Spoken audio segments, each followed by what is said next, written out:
Hey, welcome everyone. We are live now on the American Churchman podcast. I don't have the intro video because I'm traveling. I'm actually with my brother right now in, I was about to say New York. We're not in New York. We're not in New York. We're in Tennessee. So here he is. So you can, but he's going to have his own camera. And we have with us today Matt Pearson as well, my co-host for the American Churchman podcast. And a first-time guest, we have with us Colby Thielen, who is kind of a numbers guy. He's paid attention to the election pretty closely. He actually goes to seminary with Matt. So we're going to talk a little bit about the numbers and why what happened last night happened as best as we can understand and why that was different than 2016. I still have so many questions. Maybe some of them aren't possible to be answered at this point, but we're going to get into an article the Truth Script has, and actually David's going to talk about that.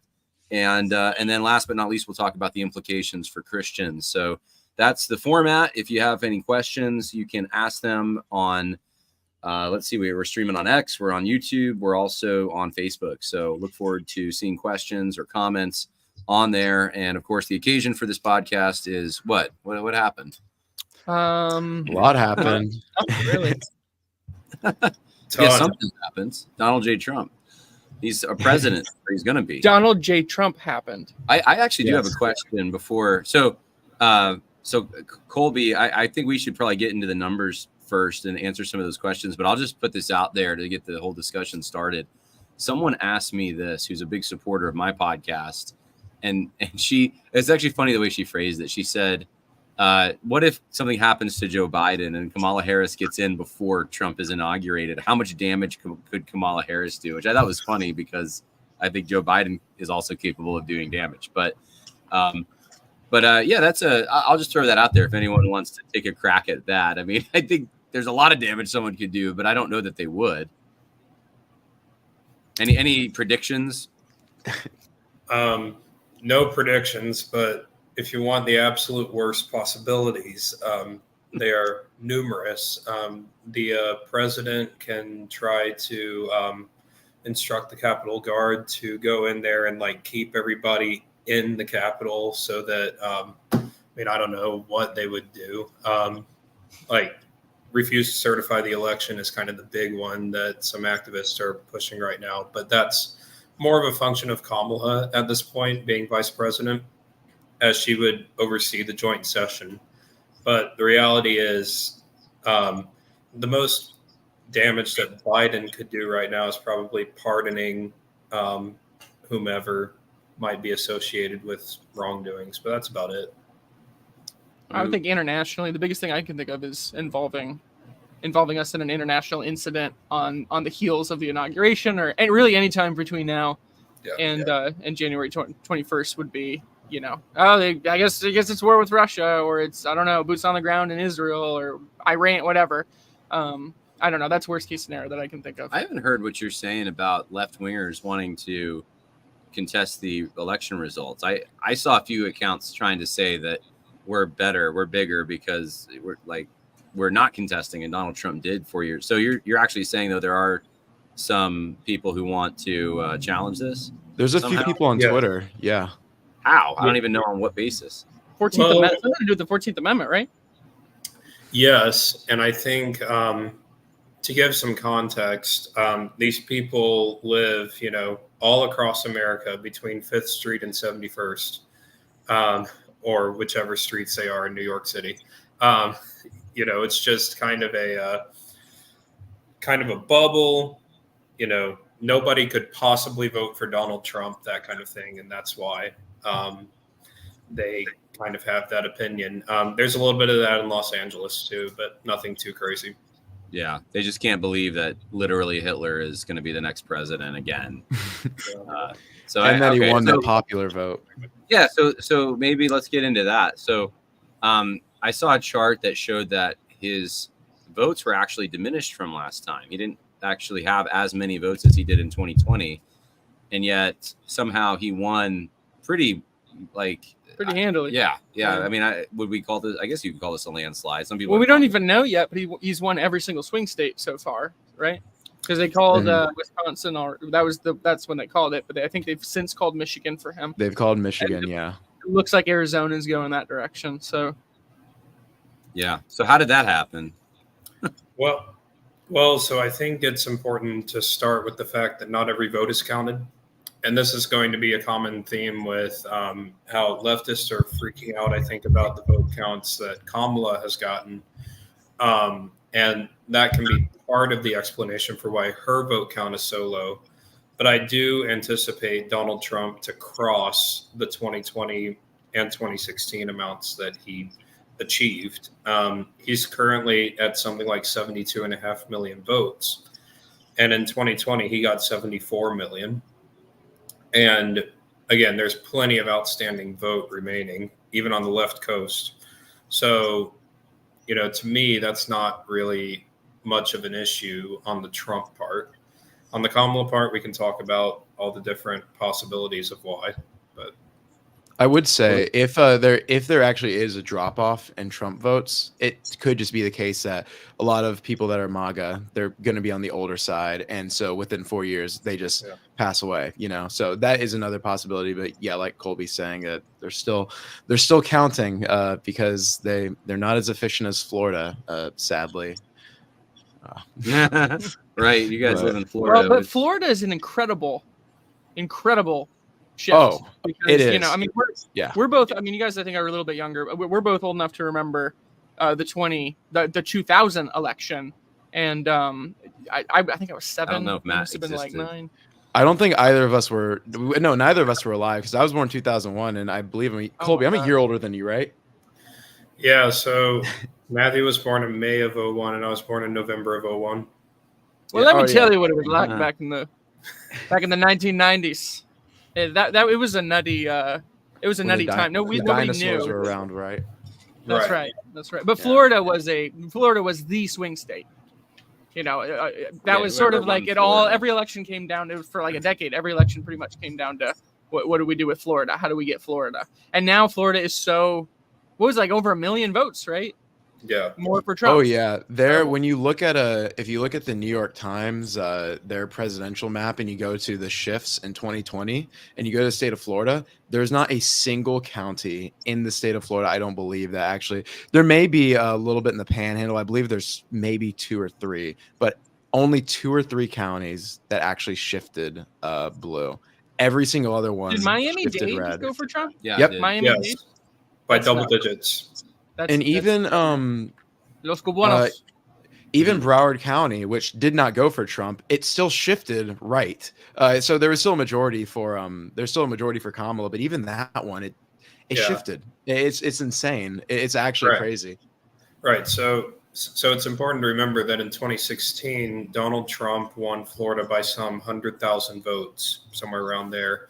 In 2020, it was 350,000, and now it's 1.4 million. Man, is that just immigration? Country. People coming from other parts of the country because they like DeSantis, and that's yes, that's the main explanation. Is that because of how many people have moved here, and because of particularly trends among the Hispanic community, all of a sudden what you're seeing is a movement rightward in Florida, and that was crystallized in this election. It's also important to note. Florida went more red than New York went blue. Wow, that's nuts. So in other words, like the margin was greater for Trump than it was for Harris.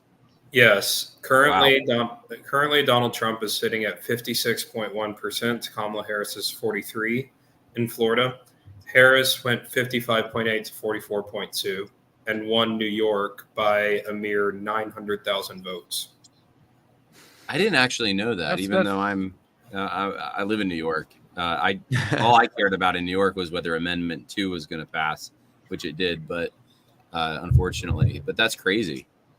Well, speaking of amendments, at least in the state of Florida, we did very well. Amendment 3 and 4. Neither of them passed. What was 4? 3 was abortion. What was 4? No, 4 was abortion. 4 was abortion. Yeah, 4 was abortion. 3 was legal pot. Oh, so the legal pot was defeated. Yes. By a larger margin, actually, than abortion. They're like, well, we don't really want abortion, but we definitely don't want pot. Yeah, exactly.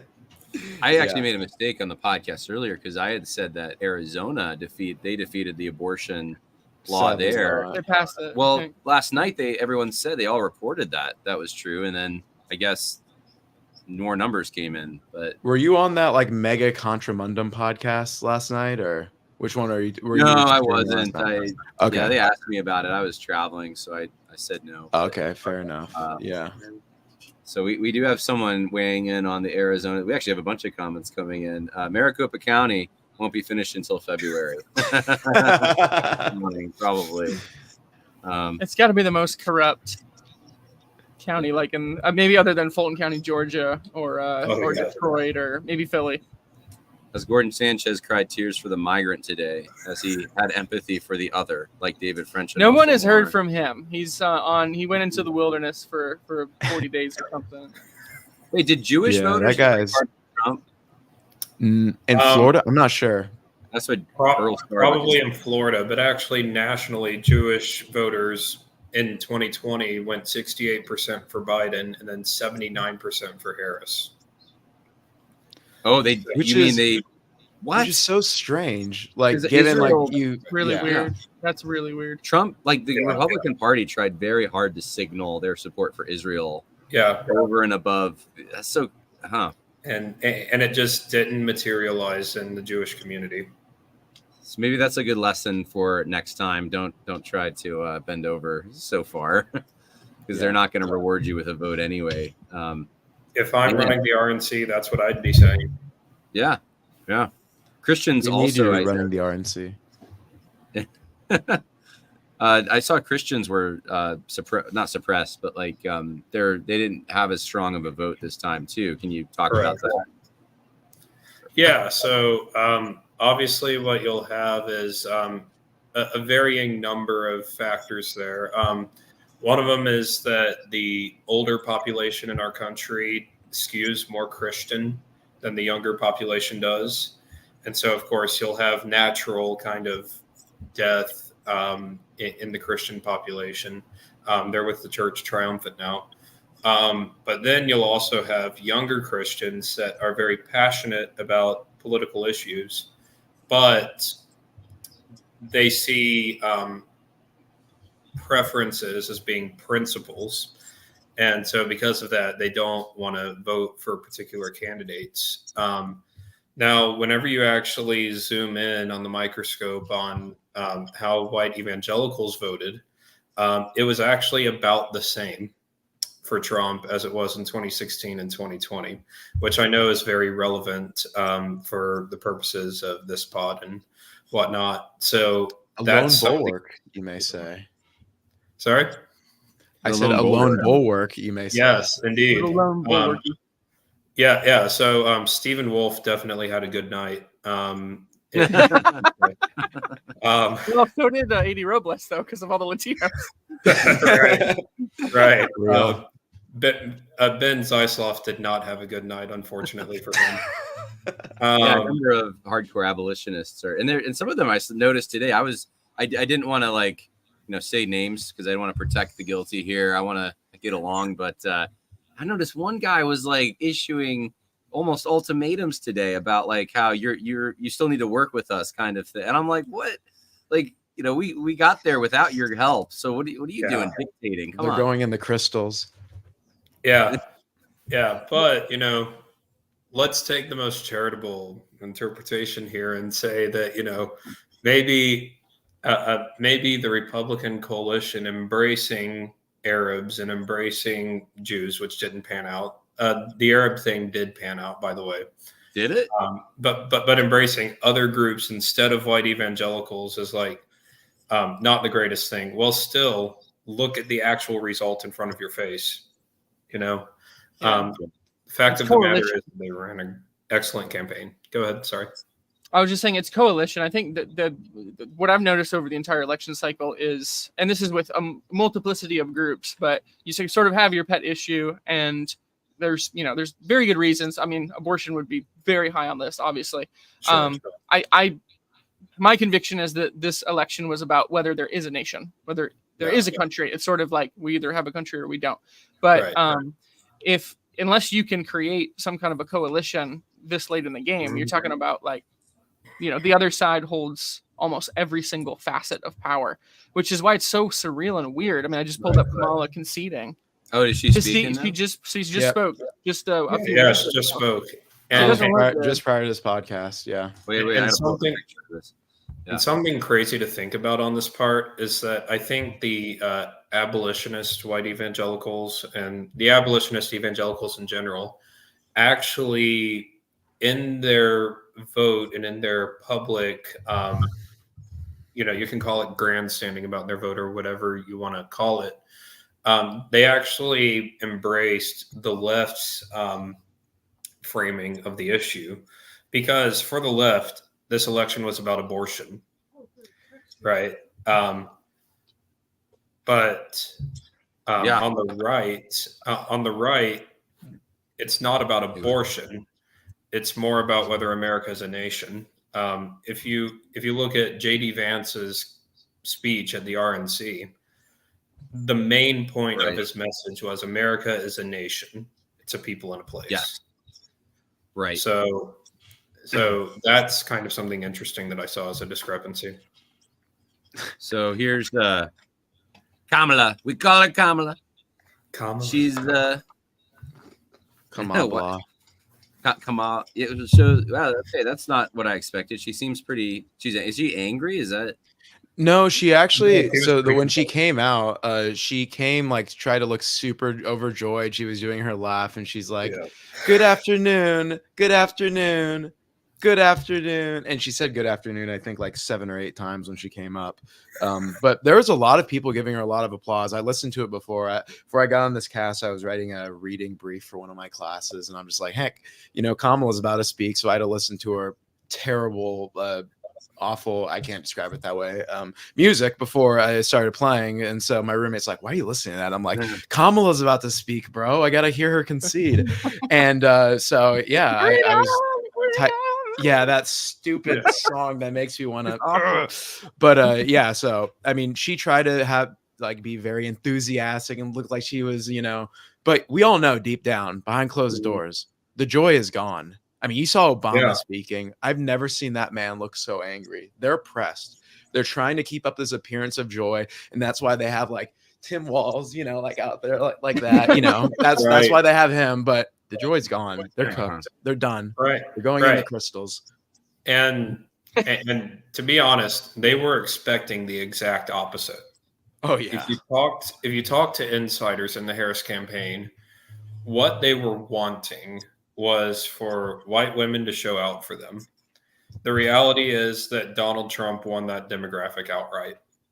We love our white women. Thank you. And I actually have an explanation for this, which is that what they weren't accounting for was that, yes, they had perhaps in the polls a raw lead among white women on the issue of abortion. The problem is that there are a lot of white women who vote who are married. And married white women are a Republican demographic, and they are not as concerned about abortion. Right. Yeah. Yeah. I wonder if the DNC is only allowed to rig elections for like white men or something. Like, because Hillary and now Kamala, we call her Kamala. Yeah. They I don't know. Like something. Trump is very good at beating women. Trump is. Yeah. Better than Doug Emhoff or whatever his name is. Yeah, right. Just 2020. I'm still not over 2020. Something's so fishy about. Well, that's I don't know why they didn't do it again. Like, why weren't there as many like 3 a.m. ballot drops? Well, no. It seems like it'd be more difficult to do it this time without being in the pandemic setting. Without mail-in voting. Literally, they tried, guys. Like in Pennsylvania, there were multiple fraud operations that were stopped by the Republicans, which this is something else too. The reason why the Democrats didn't try that again is that they were scared of the Laura Trump-led RNC that were going to call them out on it every time they did it. Which was phenomenally superior to Deborah. I don't even remember the name of the lady who was running it last go around. Ronna McDaniel. Yeah. Yeah, that's so interesting that they would be. Yeah, I maybe gave them a little too much credit because I thought, well, they're going to just repeat the same operation. Now I know COVID obviously gave them opportunities they didn't have this time, but still, they're early voting, and I was like, we're not going to find out for a while. But well, assuming that Democratic operatives and assuming that Democratic officials are intelligent is a little bit of a stretch, especially whenever you consider who's at the top of the ticket. Kamala Harris, who's a basic sorority person, and Tim Walz, who's, Mr. Magoo called himself a meathead. Yeah, maybe in a different sense of the word. Who during a debate, I mean, like, yeah, their performance was disastrous. Like every step of the way, they just did the dumbest thing. Like I was in disbelief when I saw Tim Walz in that debate with JD Vance, and when he was just kind of like, yeah, like I just lied basically, and I'm like, what? It's just so funny. Oh, guys, some interesting news. They I don't know when this happened, but I just pulled it up looking at the map. They finally called Alaska. Oh, so, there we go. Now Trump is sitting at 295. Oh my goodness. Man. We thought 283 was like the best possible number that people thought he'd get. And since the beginning of the night, man. But that quickly opened up. Yeah, how did he not win Virginia? I don't get how he wins Michigan and like all the Midwest except Illinois, and he can't win Virginia. That's weird to me. Minnesota, he didn't win Minnesota. Oh, he didn't win. Okay, he didn't win Minnesota. I That's heard, not a big surprise, though. Okay, I heard that was kind of in play. But. One thing to keep in mind is that Virginia does have a very heavy population of government workers. It's Fairfax County and Loudoun County. Yeah, which was basically what swung the state in the first place. If y'all remember, in 2014, we were staying up all night to watch, I think it was Mark Warner and Ed Gillespie fighting it out in the Senate race. And eventually it got called at like midnight, but they were shocked at how fast it was moving. And that's because of government employees. And now what you're seeing is a candidate that represents, political upheaval. And government employees are not a huge fan of that. So that can be a factor. Another factor would be the heavy minority presence in Virginia. Trump, despite his improvements among minorities, minorities just don't vote for Republicans at the end of the day. Although this time some of them did in pretty impressive numbers.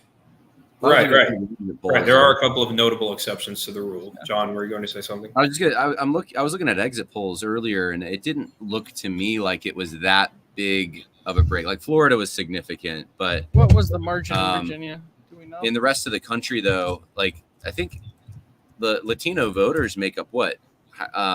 Latino men like 5%, Latino women another 5%. It was like 9% of the total voter average is Latinos, which I thought was very small. Actually, I was a little surprised. I thought they'd have a better ground game, also getting some of these illegal migrants to who, and I know this from living in California, who actually do have Social Security numbers and the rest to the polls in states where they didn't require voter ID. So they probably did. It just wasn't enough, I guess. Sure. Also remember that the Latino population is concentrated in several states, like New York, Florida, Texas. It's very urban. It's a very urban population as well. You don't tend to. Well, they were changing that by the end, because as I was traveling around, like Biden was dumping them. People were saying in these rural communities. Now it is, yeah. I mean, I work in a rural county in Tennessee and for a school district, and we got plenty, but sure. How much did Harambe and Peanut factor into this election? Harambe had zero effect on this election. That was more 2016 election where he really swung it for Donald. You'll notice that in 2020. Well, no, you'll notice that in 2020 there was no real animal death that occurred that pulled at the hearts of white voters. But due to Peanut's sad demise, I believe that this actually very much invigorated white Americans to actually be like, okay, we need to elect Donald Trump. So Peanut was definitely a large factor, arguably the number one issue right above immigration. generation, probably. And That's eating what the I would dogs say. and cats. I mean, it wasn't just Of course, yeah. They're No, eating and the that's also dog.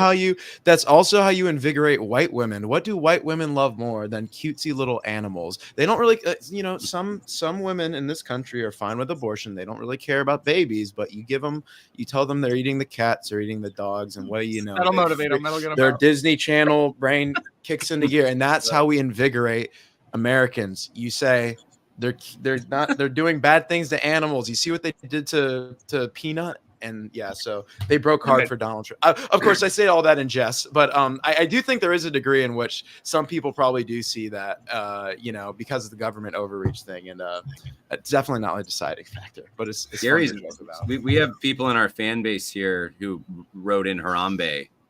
Oh, really? Yeah, that's okay. All right. Pearson for president. Wow, you already have the bionic Kraken. I cannot be president. I will. My group chats will curse me. I can't do that.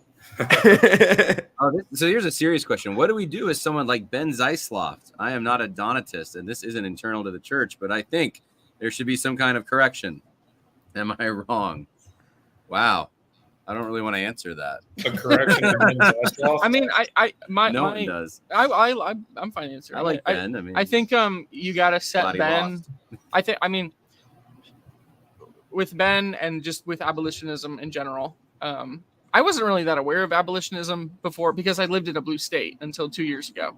So I did, there's no hope of doing anything about abortion in New York, really. The most you can do is you can try to save lives at a crisis pregnancy center. My wife worked at a crisis pregnancy center. And then when I came south, I was like, oh, there's like all these different shades of pro-life. And I'd never paid attention because it was just completely irrelevant to where I was. So now I kind of get that there's all these different sort of takes on these different strategies and everything. And there's sort of an ideological, this is the only thing there is with abolitionism. Is Zeisloft a German name, though? He's going to have to go back. Oh, boy. No. Well, he, Zeisloft, he is a old stock Pennsylvanian, which I do believe is a lot of Germans. But yeah, no, I mean, like, look, I like Ben Zeisloft just as like as a guy. He actually interviewed me a few weeks back for a little article that he put up. So I don't know, maybe we can plug that. So he's a good guy. It's just an issue I disagree with him on, and I think that is fundamentally incredibly important to get set straight, to realize what the nature of politics is, what the nature of law is, whether an unjust law can be a law at all, all these different questions. And, I may put Colby on the spot here, but I don't really care. He's my friend, so I can do that to him. Colby here actually used to be a very strong abolitionist. And so watching his journey was very interesting because I personally was never that way. But Colby, I think that you can speak more to your journey since I just outed you the closet as an ex-abo. Litionist, not original. Yeah, so whenever you go to the actual abortion mills, most of the people that you're going to encounter, not all of them, but most of them are going to be people that have abolitionist type beliefs. Because I travel around and go to all these different abortion mills. So ministering in that kind of context is going to also radicalize you a little bit. And especially whenever you see some of the filth that the other side really does promote. However, I think the change of heart came whenever I was thinking through the pre-law training that I had in college and seeing that the law is a teacher in a lot of ways. Just like we would say, what is it? The third use of the law is pedagogue. The law of God is pedagogue, and it's also a rule of gratitude, but it is a pedagogue. And so civil law can also be a pedagogue. Thomas Aquinas talks about this a lot too. And so basically what I ended up seeing is that abolitionism really tries to move all of the pieces off the chessboard instead of maneuvering. And there's nothing wrong with the heart behind that. I want to make that very clear. There's nothing wrong with the heart behind abolitionism. But at the end of the day, right now, Florida has a 6-week abortion ban, and it's a sanctuary state for abortions, but there are not many abortions that are going to be performed in Florida. So, you just kind of got to take the wins and keep going. Nobody's asking you to be content with what we're regulating. So, that actually transitions well into like the fact that, yeah, it's great we won this election. It's good, but that doesn't mean we stop now. Yeah. What do we do now? Yeah. This is just the beginning, So I think that's important to discuss and think about. For the abolitionists, that they have a lot of latitude on the state level in places like Idaho, deep red states like Oklahoma, and I appreciate Ben's actually been on my other podcast, I think once or twice, and I very strongly disagree with what I see as not really even a politically significant move to not vote for really not even be part of the have a seat at the table with the Republican Party for a national election. Like, I think we have to try to steer this because it's the only option we actually have of using any power and exercising it. So, to not vote or to encourage others not to vote is just an abdication of any kind of influence or power we've been given and have already. So it's a step back. But on the state level, in these deep red states where you do have pro-lifers who say they will do one thing and then they don't do it, and the voter demographic is very much in favor of punishing those pro-lifers, and you have guys who are more hardcore anti-abortion, like, absolutely. And we have 4 years with latitude to work on that, because Donald Trump has a policy of not actually interfering with that on the federal level. People say his rhetoric, has been not good on this, but that's rhetoric, and I don't know if that will even continue. I have my doubts. I think he said that to try to get elected. I think policy-wise, though, he's been pretty consistent on this.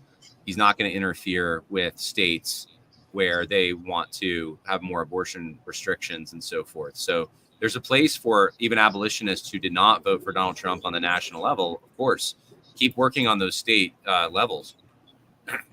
Yeah, and to be clear, TrueScript does not have an official position on abolitionism or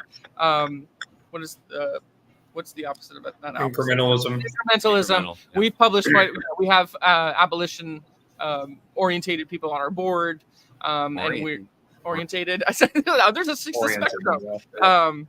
Abolitionists, go get them. Work in your states and make abortion a thing of the past. And we are with you 110%. But sort of transitioning, like Matt, like you said, into where do we go from here? We're just going to plug really quick for a few minutes. You want me to show it, or can you show it? I can show it. Let me just pull it up here. We published this piece a few hours before the election, but it's by a guy named Jonah Hewer. He's a crafts or I think he's an electrical worker up in Minneapolis. He's written several pieces for us. They're all really good. I'd commend everything he's written to you. But he kind of addresses this question a little bit in the piece, Politics in the Parable. And I'll just sort of skim over the beginning here. He says,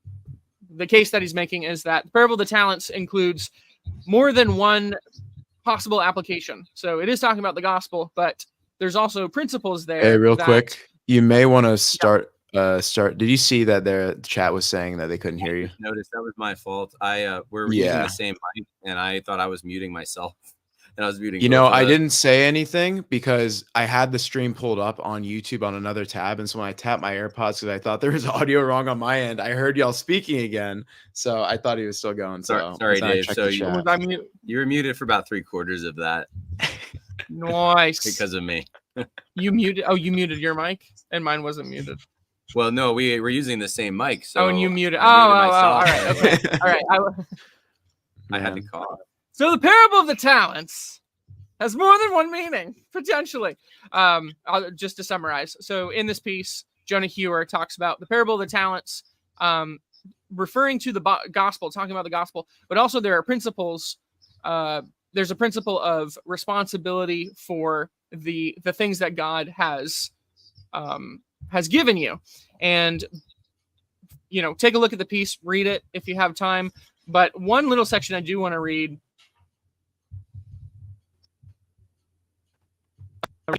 He said, maybe you feel called to some other political activity, be it local journalism, volunteering with the campaign, or lobbying. Many Christians who feel political activity are simultaneously from pursuing it. They're that pursue earthly power, idolatrous, and distracting us from the true mission of the church. Nonsense. God has given a variety of gifts to his children. To all he gives power, and to some given mechanical skill, administrative ability, and to some he has given political sense. If that's you, don't bury what you've been given. Pray, seek wise counsel, figure out how to use your political inclinations with your neighbor. Now, when he wrote this,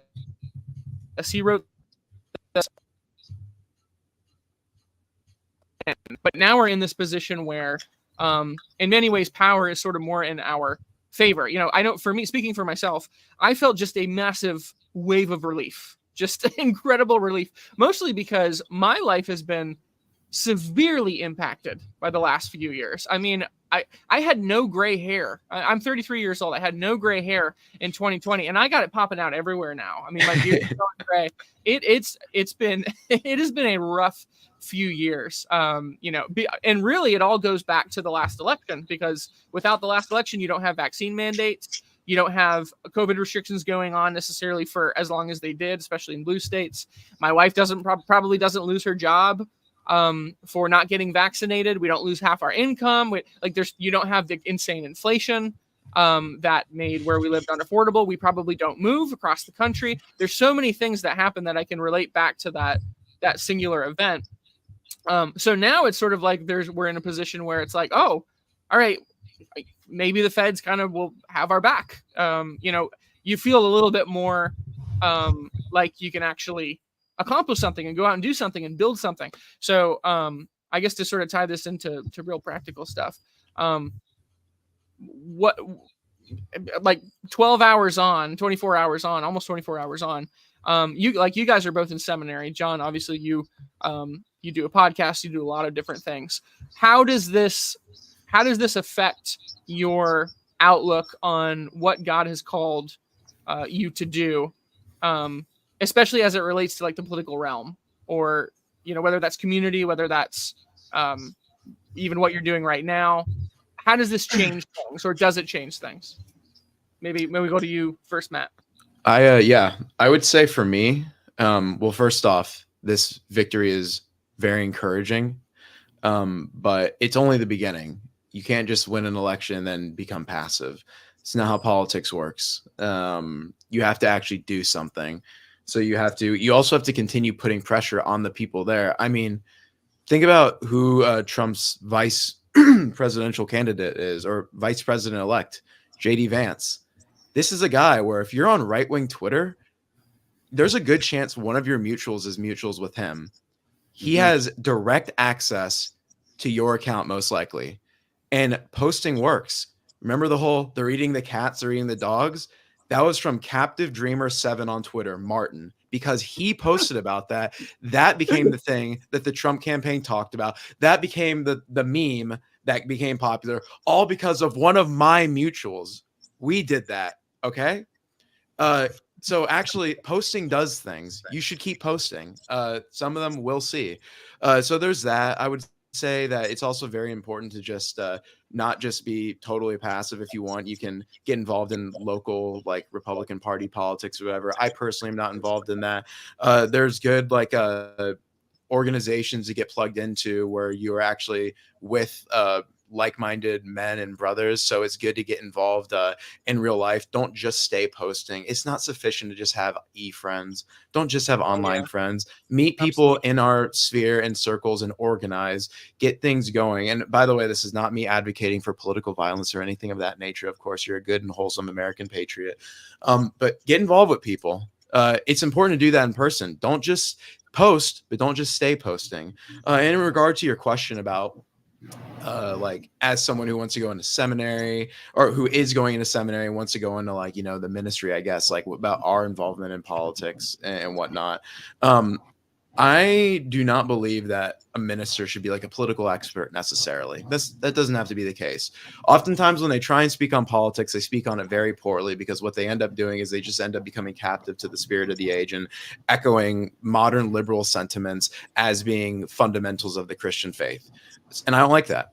But you should know something about what's going on, because when you're preaching, you're not just, you're not just expositing a book of the Bible and saying, this is what it really means. Like, is that part of it? Yes. But what is like the juice, like the meat of the sermon? What is the time? Like, you know, you can think of like expository preaching where you're diving into the text. This is a part where you're cooking, you're preparing the meal. What is the feast though? The feast is application. And in order to properly do application in a sermon, you need to know what is going on in the lives of your lives of your congregants. And guess what?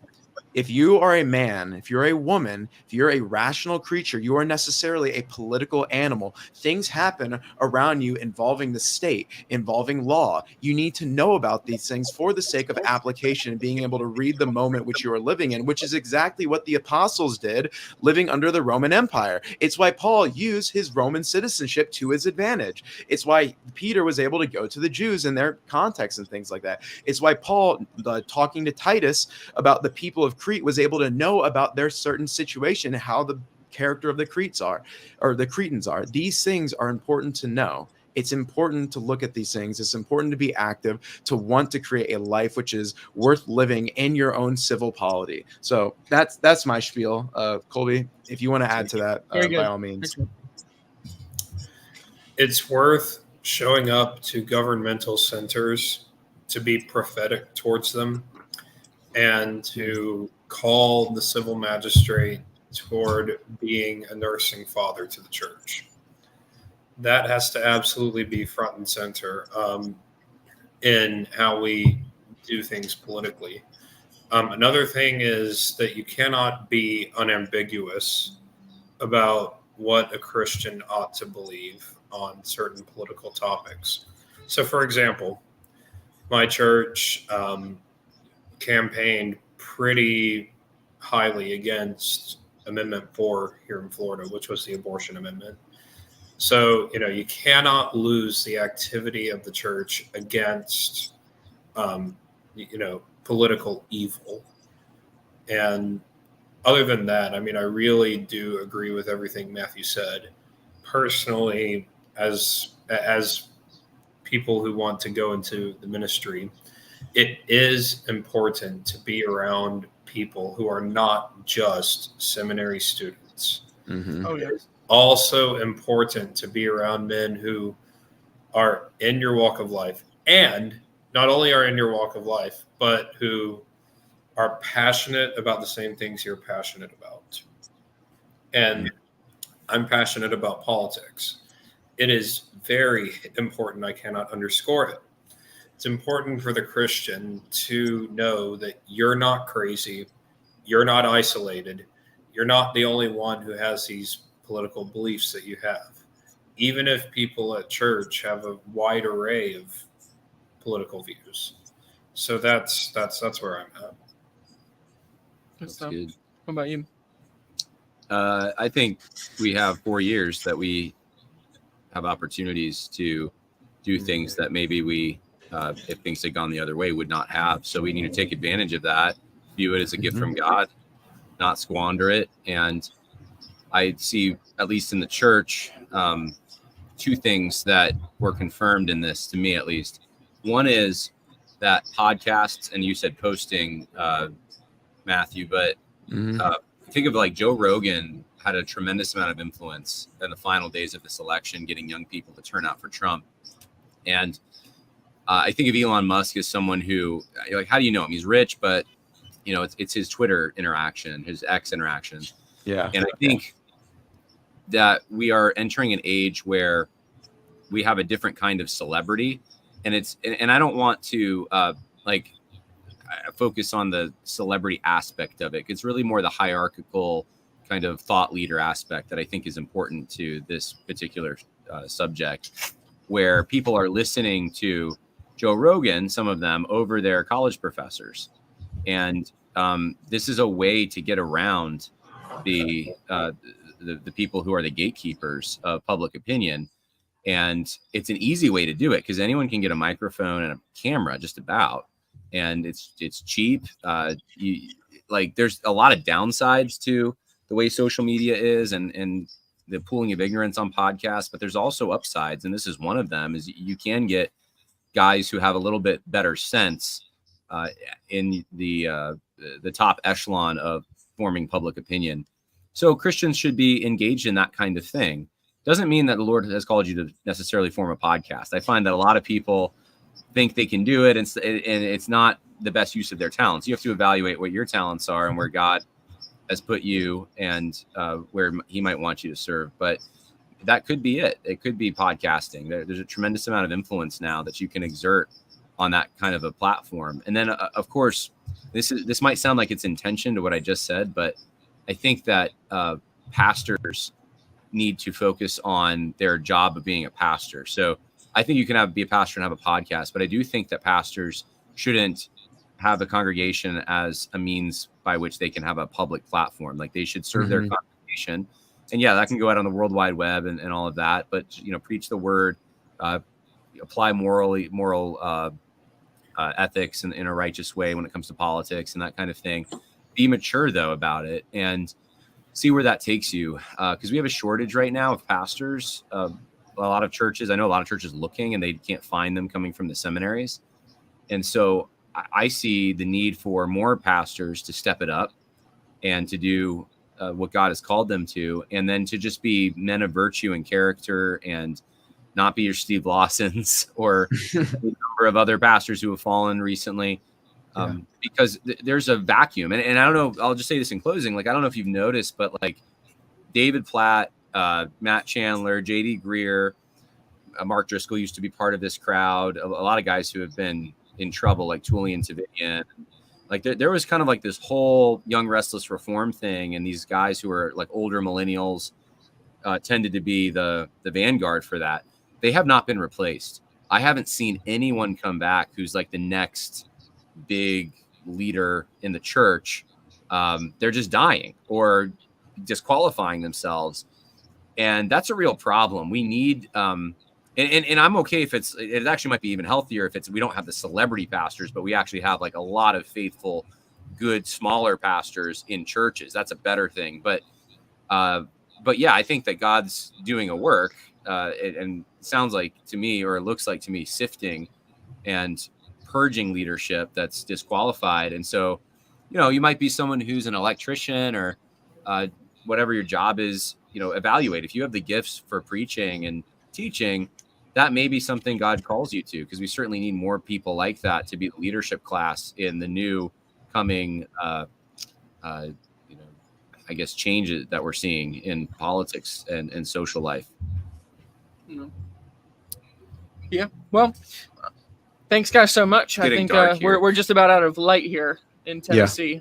You guys have a little bit more than us, but thank you, Matt. Thank you, Colby. Thanks, John. I'm just going to plug real quick. Truth Script is a 501c3 organization. I just want to take a quick moment, and for everyone who's listening, especially those who have contributed, thank you so much. Your contributions make a huge difference. We've been able to accomplish a lot more than I ever expected over the last roughly year and a half. Thank you so much. Hopefully, God willing, we will be able to do way more in the coming days. Check out our website, find an article, share it with somebody else. And if you'd like to write something, you can publish as well with us. Yeah.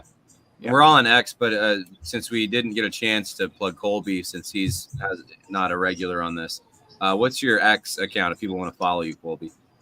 Yeah, it's at Happy Huguenot. And my first name and my face will pop up, and you'll know it's me. Happy Excellent. Huguenot. And you're Presbyterian? That's correct. Okay. It's not really Huguenot. Kissing cousins. All right, guys. Have a good night. Yep. Take care, y'all. MAGA. So true. Bye.